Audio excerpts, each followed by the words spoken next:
in the darkest blackness of human carnage and suffering, police, fire, and EMS intercede on behalf of mankind. God himself reaches out to those who suffer through their hands. Their service is a clear and unmistakable demonstration that God does not abandon people in the storms of life. You were called to do this, and together I believe we are going to make a difference and do a lot of good for people. And sometimes it's just encouraging them to hold it together, keep the perspective, live to fight another day. Mm-hmm. When people tell me, and they have through the years, that if it weren't for you, I'd be dead, thank you. I'm like, all I did was show up and do this. I got you. I'm here with you. We'll do it together. That's all I did. And people say, I was going to go kill myself. And now, because of you, I did. And I'm like, thank you, Lord. There's another one, for the kingdom, so to speak. What an incredible privilege this is, because you do deal with things that are hard. And thank God, it's not a career-ending incident. It wasn't. It's not going to end your career. It's not going to do that. It's not going to win. But for some people, things that they go through has ended. It's been a career-ending call. What a shame that is, because you're called to do this. Right. And I just, I would like you to talk as much as you can, maybe tell us a little bit, share something, anything, how it impacted you, your thoughts. For those who don't know, I don't know how anybody in this county can't know about it, but right.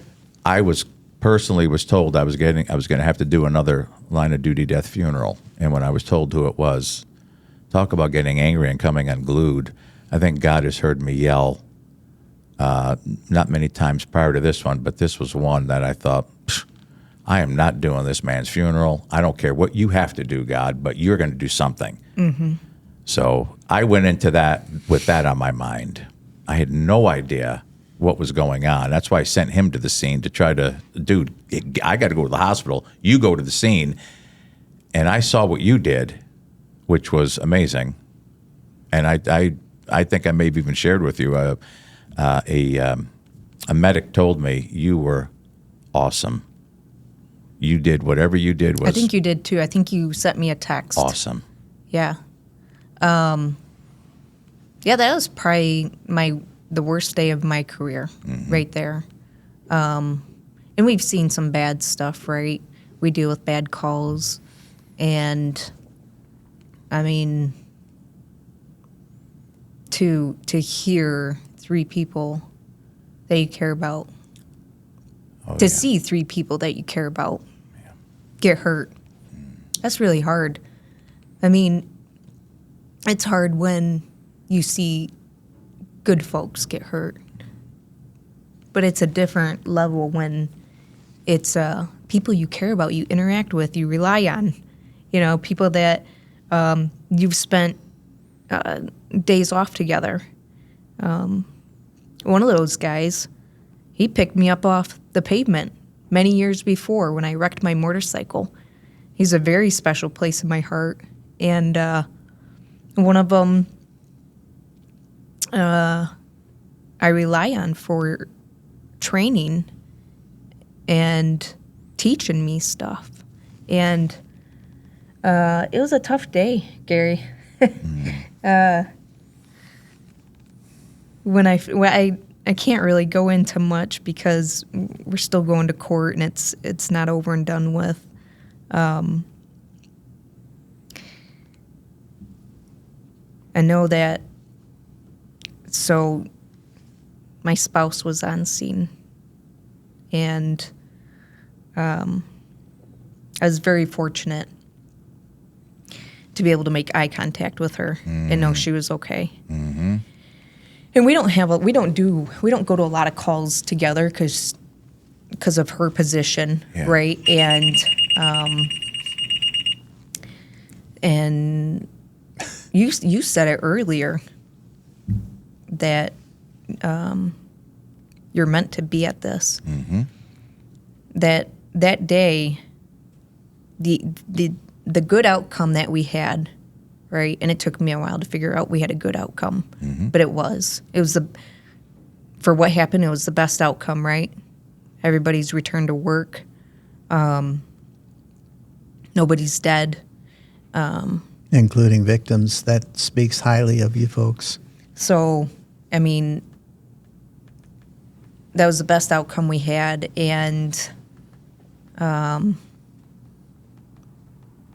when one of these crazy calls comes out, I'm going to be there to help. I worry about our younger people. And we all get phenomenal training, but I think there's just a fear in my heart. I think of something happening to somebody younger in our department. Yeah. And that, you know, I've left, you know, I was at the school one day and working as a SRO, and this wicked call came out over in DJ. I freaking got in the car and started driving that way. I didn't know it was a guy with an axe, taking an axe to a car. Well, he's so pissed he's taking an axe to a car. Is he going to hurt someone? And I knew the fellow that was over on the east side working that day was younger. I think probably has less than 2 years on. And I'm like, oh, God, I don't want him to deal with this by himself. What if he ends up shooting this guy?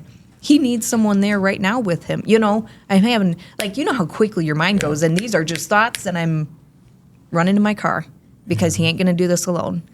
That was a tough day. It's still a tough day, Gary. Yeah, clearly. You know, it brings back a lot of emotion, which is wild because we made it out alive.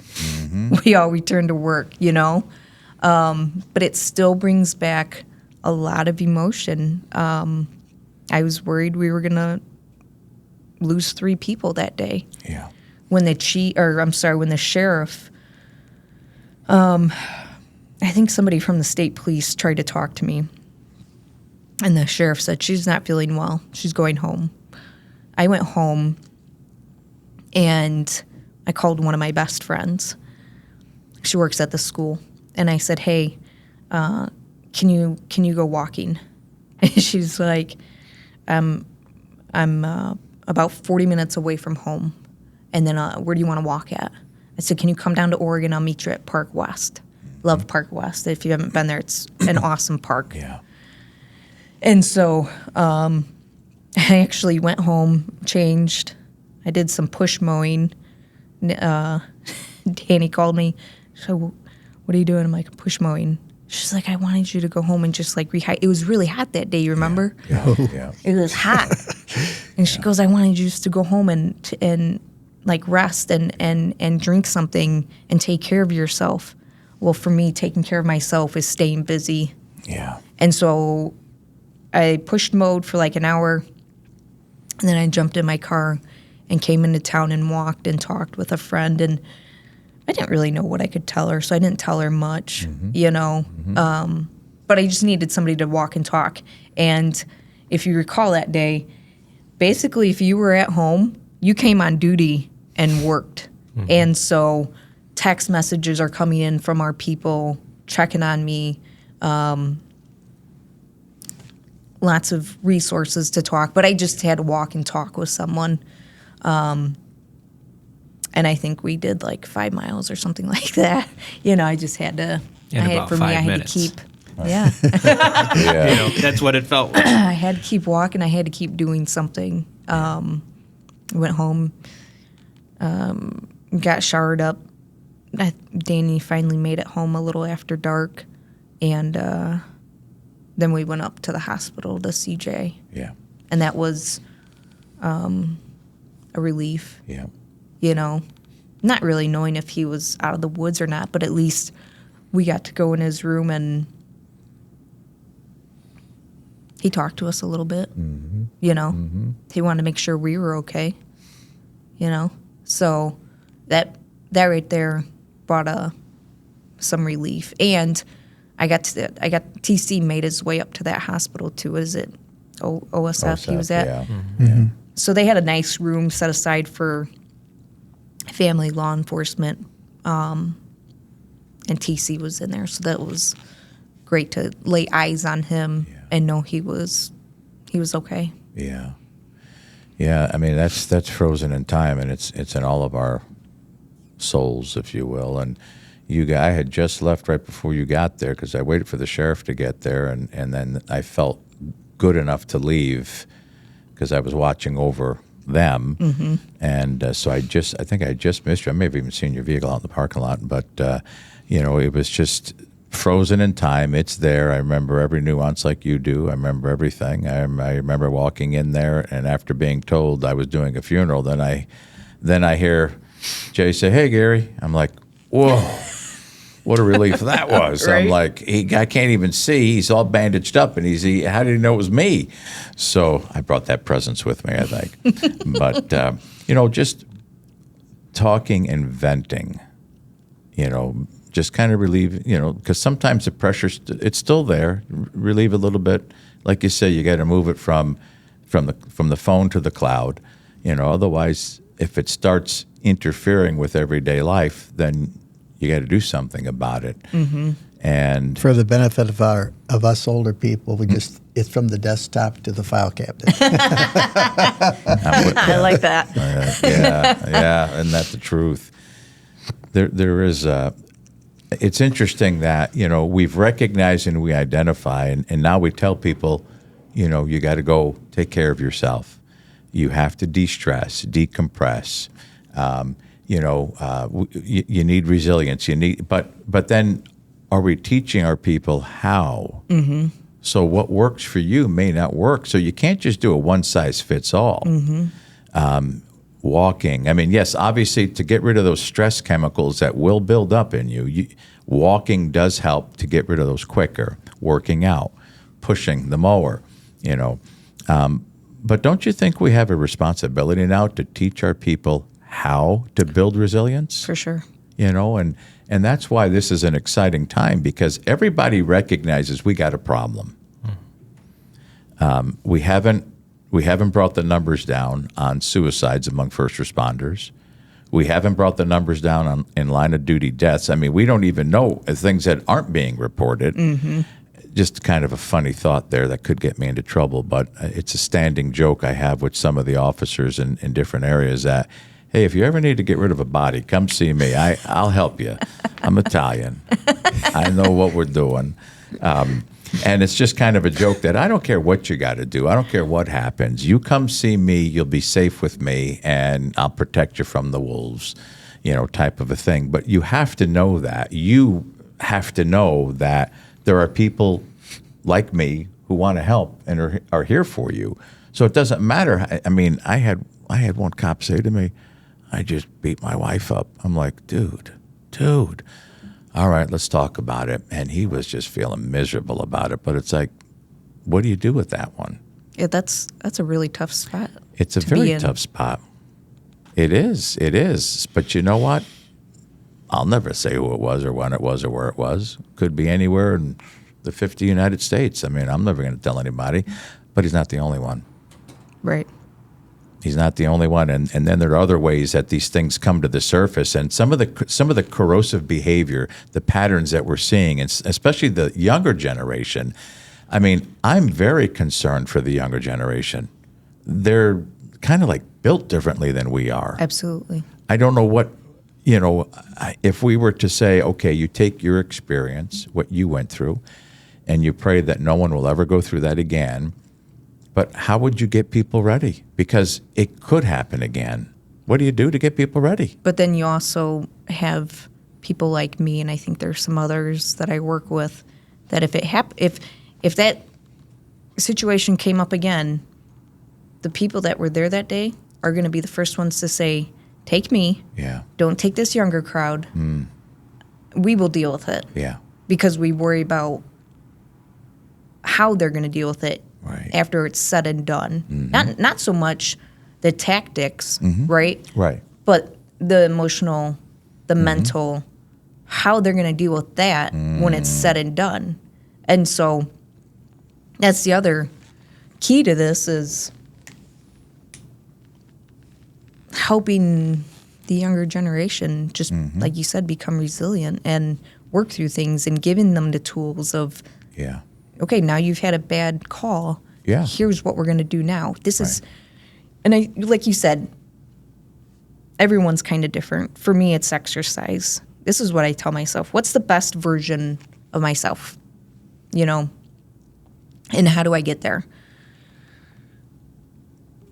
For me, it's anywhere from 7 to 9 hours of sleep. Mm-hmm. Get up, have coffee with my spouse. We can talk about our day, what's going to happen. Maybe we talk about plans for the weekend. Vacation, do some vacation planning, take care of dogs, and get a workout in, then get ready for work. And that puts me in a really good place for the rest of the day. And sometimes it's, you know, last week we had a search warrant, so that day didn't go like that because we were here at the office at 4 a.m. So you kind of had to change. I had to work out in the evening. And that's fine. Like, sometimes you got to rearrange your day. Right. But you got to figure out what's going to bring out the best version of you. And, you know, that's what it is for me, plus talking to someone, you know, that you can trust about things, you know, And bad that's things. huge. Yeah. It is. It is. Well, and giving, you know, having the resources, making the resources available, and if we say that we want to make a difference in your life, then let's do it. Then let's not withhold, and let's say here are all the resources, including a department chaplain, which this peer support team that leader that I talked to, he said, you know, we have peer support, but we don't include the chaplains. Oh. I said, well, that doesn't work. Because that's kind of like one of the big components is the faith component, truthfully. Why don't they include? It's a little something called, they think it violates constitutional rights or the separation of church and state. It's just a little misunderstanding there. Oh. But I think the department is a little bit more liberal in that sense, and they say, no, we can't have that. We can't force that on anybody. But see, that's the misconception. You're not forcing anything. No. You're making it available, and you're saying, hey, if I can serve you and help you, then I'm here. Right. If not, guess what I do? I point you somewhere else, or I step back from you. Mm-hmm. Part of what we do too is knowing when to take a step back. It's like, okay, listen, this isn't going very well. I'm doing more harm than good. So hey, I just want you to know I care about you, thinking about you. If you need anything, I'm here. And when I say if you need something from me, I mean I'll run and get you a cup of coffee. I mean, I don't care what you need. I was kind of hoping for some home Italian cooking. You should say that again to my wife, who doesn't watch these or listen to What? these. I know. You know what she says? I'm tired of listening to you. That's probably okay. But you guys are my witness. Homemade Italian cooking. This poor detective is waiting. I'm going to say detective's orders. Detective needs Italian. That would be eggplant parm. Her eggplant parm is the best. I've never had eggplant parm ever. I'm like a mastacholi girl. With some meatballs. Okay, I mean, that's fine too. But eggplant parmesan. Parmesan. Eggplant parm. This is the longest it's ever taken us to get to food. Well, But we got there. if anybody's noticed, We got there. Gary gave me, when Gary set this up, he was like, hey, we're going to start at 11. I'm like, that's lunchtime. So I ate some snacks before, and then he brought me a protein to keep me happy. He brought me a protein bar. So that's why this is sitting here, because I kind of guilted Gary about lunch. Yeah. Well, this kind of segues into our car blessings. Oh. Maybe you could go that route, and your bride could make some eggplant parm for the process. Yeah, see, that's what I'm thinking too. This is a family deal, man. You know, talk about blessing the squad, blessing of the squads, or, you know, sometimes we've done. You know, it's more prevalent in the fire service to bless the apparatus. Okay. And it's like, well, why don't we do that with our squads? And you know, I mean, bless it into service and say, well, why not? You even come up with these nice little stickers that go inside the door. Got jam. one inside my fire helmet. What's it say? Yeah, what is it? It's got the scripture, sheriff's right? scramble with a cross behind it, and then it's got an open Bible that says "Blessed into service by Pastor Gary Cortese and then the date that it's blessed in. Did we put Psalms 91. No, but we need to. Yeah. Where the angel, however that verse That of scripture whole goes. thing. Can we say that legally? Of course we can. It's your show. Yeah. Yeah, I guess so. Well, it's just basically giving you every advantage to help you, like we talked about Donnie, your dog. Yeah. Anything that gives you an edge, makes you feel better. Why are we not doing more of this for people? Well, because then you have others who complain about it and say, well, you're forcing religion. No, we're not forcing religion. We're making this available to you. If it helps you, why not? Well, and when I called you and you came and walked and talked, nothing about religion came up. You didn't push nothing about church or religion. Yeah. You just listened and talked, and I mean, I think if there's anything remotely close to religion that we talked about, and I don't even know if this is religion related, I asked you if she was going to go to heaven. You did. You So asked me. I think that was it. Like you're not here to push a religion. You're No. not here to push a church. No.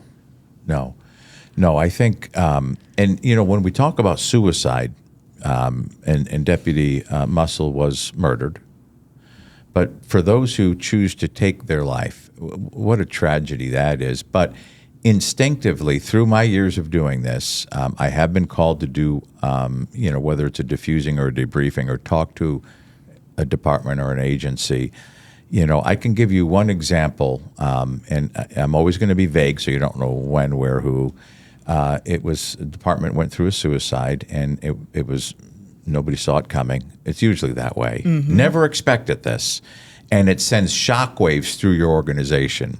Well, we need a chaplain to come, and I've done this on more than one occasion. When I got in, there was it was like a training room, twice the size of this, full. Every seat was full. Of cops? I don't want to say which sorry. agency. Only because I got to protect the guilty. Okay. And every seat was full, and it was so quiet and just so. Oh man, I walked into this with Probably 4 times the size of this room. Wow, that's so yeah, he that's knows which big. one I'm talking about. See, I dragged him along. Yeah. He knows Yeah. your secrets. Well, I went in there, and I know that there's rules you're supposed to follow.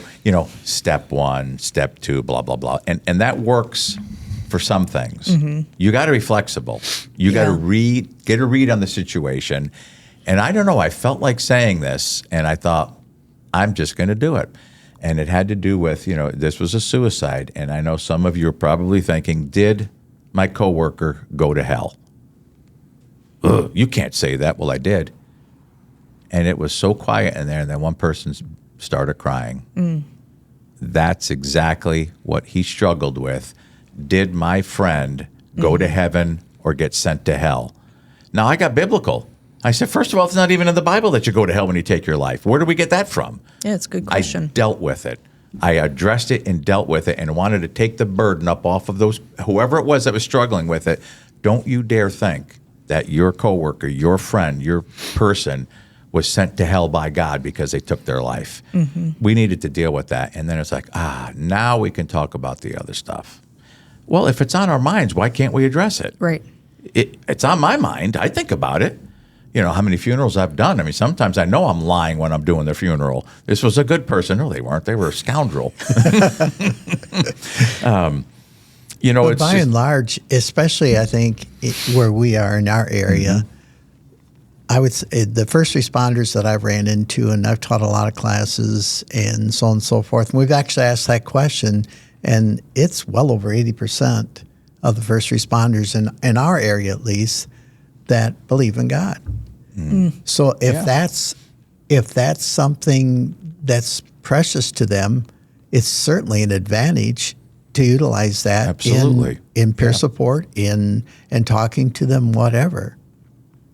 It is an advantage. And so, Emily, it's not on our questions, our authorized approved questions, but I mean, how important is your faith to you?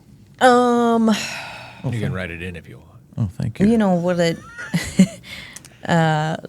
So I grew up Catholic, and but I kind of veered from that. Yeah. I'm married to a woman, That's kind of frowned upon in Catholicism.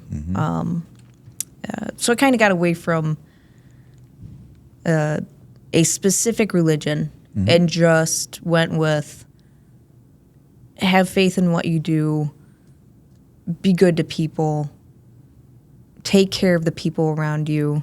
Don't do wrong, and believe that everything happens for a reason.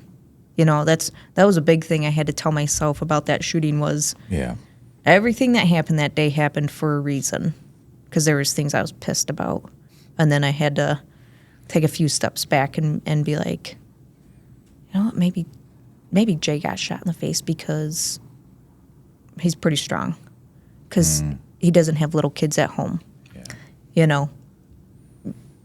because him and his wife are huge people in their church and have a great, strong faith, and have God to rely on and that whole community to rely on.